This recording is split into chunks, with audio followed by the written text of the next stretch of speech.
Dear Simon and the Heavenly Collective, pay attention now. My confession goes back to 2005 on a gloomy winter's night with the prospect of our son Tom's parents' evening.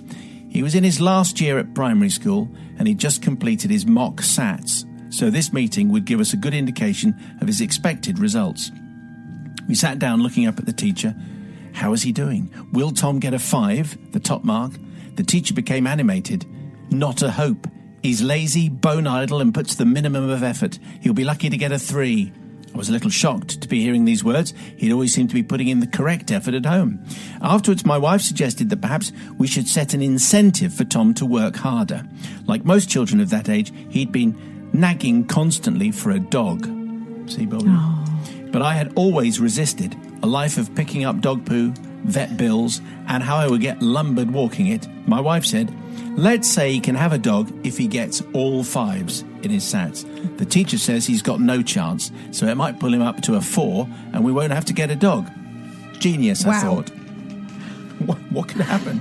Finally, the day of the results arrived. Tom opened the results and suddenly was dancing around the living room. I'm getting a dog! I'm getting a dog! I've got all 5s. And most parents would have been overjoyed at their son's success, not me. What do you mean? You sure it's got your name on it? Sure they're your results? The teacher said you wouldn't get anywhere above a 4. Well, I eventually conceded, and we were about to get a new fur child. We decided to go to the local dog shelter and rescue one, and Tom immediately headed to a Springer Spaniel called Fletcher. The volunteers said he was a very well-trained dog, but the previous owners just couldn't cope with his energy and love of sport. I wondered what he meant by this, but for some reason didn't ask. Now, Fletcher was not really a lead dog. He would amble alongside you without any bother. Well, at least that's what I thought at first. On one walk, we were at the local park when we stopped to watch a football match with a reasonable-sized crowd around the pitch. Suddenly, the crowd started to roar as the Blues centre-forward broke clear with only the goalkeeper to beat.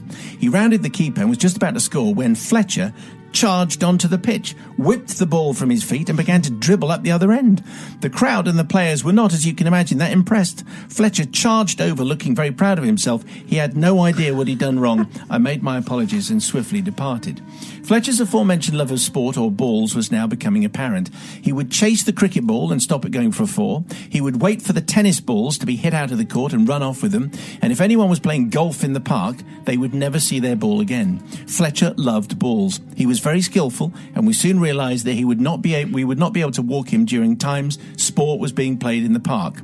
So we decided to walk him early morning and late at night to avoid any problems. That was the plan. Early one Sunday morning, we were doing just that, and I scanned the park to check for any sport or ball games. We were clear. I could enjoy my walk without fear of a punch-up or a confrontation. It was a beautiful day. The skies were clear, the sun shone, and we were both enjoying the surroundings.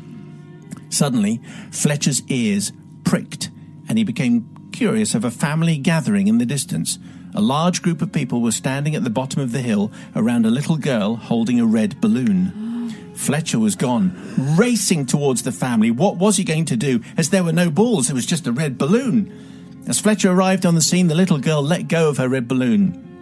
He leapt in the air, jaws open wide, front legs fully stretched, and in what seemed like slow motion, managed to make contact and burst the balloon. That was bad enough, but that wasn't the worst of it, because as soon as the balloon burst, immediately there were clouds of dust, and the blue skies were now turning a smog of grey, and flakes of dust covered the family's hair and clothes. The little girl burst into tears. That's my granddad. No. We were sending him to heaven. Now he's got to stay in the park. Oh, my God. Some of the women in the group were now crying, whilst others just looked on shocked. As you can imagine, I wanted the ground to swallow me up. Fletcher, meanwhile, had heard the little girl say the word dead and was now lying on his back, motionless, with his legs in the air. It was one of his tricks. His eyes were shut, his tongue was hanging out the side of his mouth, because when you said that, that's what he did. As devastating as all this was, the family eventually saw the funny side and said the granddad would have loved it.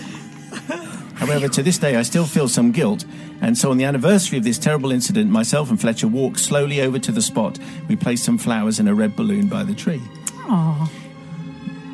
To To make matters worse, on attending our other child's parents' evening a few years later, the teacher admitted she got Tom muddled up all those years ago with another Tom in his class, and she apologised for calling him bone idle when in fact he was already on target for a full house of fives. Fate and the teacher's mistake brought us Fletcher. He is now at the latter end of his journey, but we are glad our son was bone idle at least for one evening anyway. Fletcher and I now seek your forgiveness. So it's got a whole different sequence of punchlines in there. Obviously, the red balloon is one. I like the idea of the dog then playing dead because the little girl had said dead, and then they got the wrong Tom. Anyway, so it's a very nice tale, Pete. Thank you very much indeed for sending this in. And Joe goes first. Well, completely and utterly forgiven, Pete. I mean, you couldn't possibly be blamed for the behaviour of Fletcher. You didn't know what was going to happen. I mean, the most brilliant story that I've ever heard that you do on Confessions. I absolutely love this.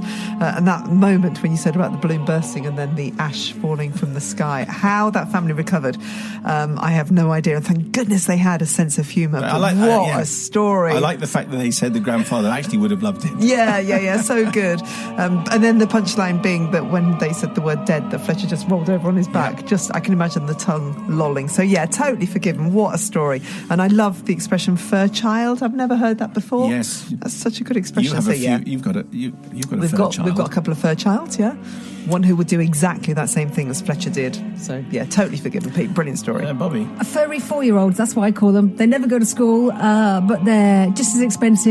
What I love about that is that exclamation mark, that's my granddad, because I never would have thought it. I mean, that's such a lovely way to kind of pay your last respects to someone you love.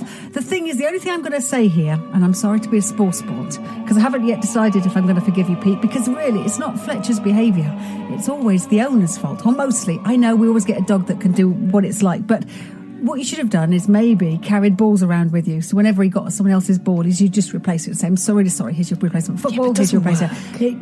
I know. But the balloon thing is actually not Fletcher's fault. It is about we should have control over our animals. And if we can't, they should be on a lead. I'm just saying them's the rules, and I love them. Yes. I love this, Pete. I think what you got away with is with the Lovely's family's sense of humour. So luckily, no harm done.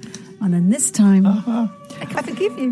But the one who shouldn't be forgiven is the teacher, surely, who got the thing wrong. That Yeah, Tom got was the wrong actually. kid. Yeah, you got the wrong sorry kid. about That's that. where the problem is also, here. can I just say, a dog is for life, not just as a reward.